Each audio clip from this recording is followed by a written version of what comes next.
Hello everyone, my name is Tim Lee. Welcome to Draw Too Much, another Draw Too Much video. I have a feeling Tony did not expect to be in this many videos, but his face is great for this, so we're just going to keep going with it.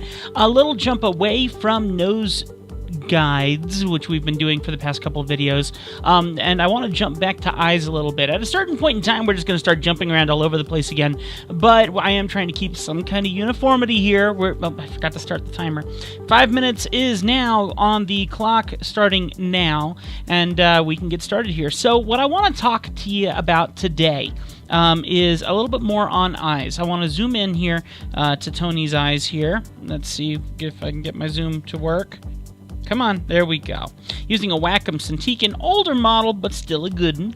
As we zoom in here into his eye, I want to show you something that's very important to keep in mind as you are drawing people's faces. Obviously, because if you're drawing their feet, and I'm telling you to keep an eye on their eyes, there's some math issues there.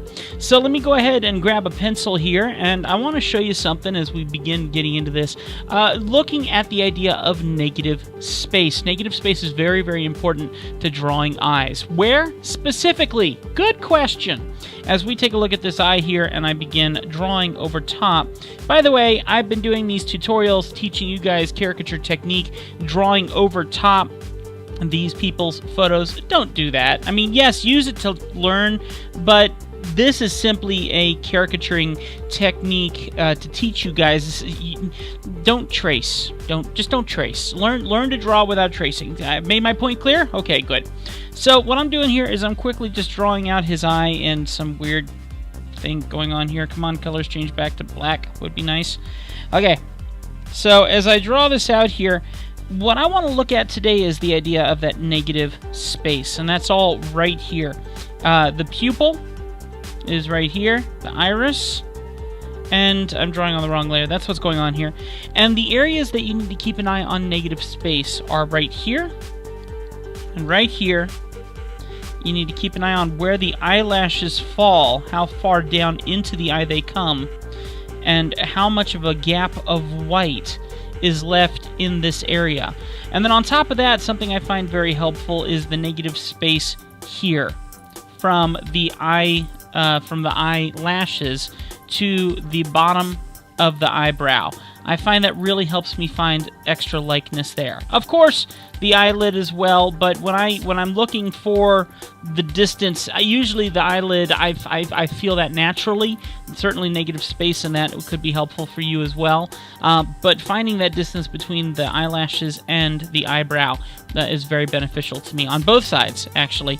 And I always do this swoop leading back into the eye because that's a natural happenstance of the eye. Now, when it comes to this shape that I'm talking about, though, this area right here is very important to get right because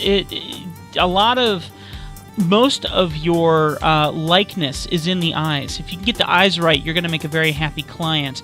And that's really, really key to understand that irises can be different sizes within the eye itself. Irises and pupils can be different sizes within the eyeball itself. And the way to find that out is that negative space on each side.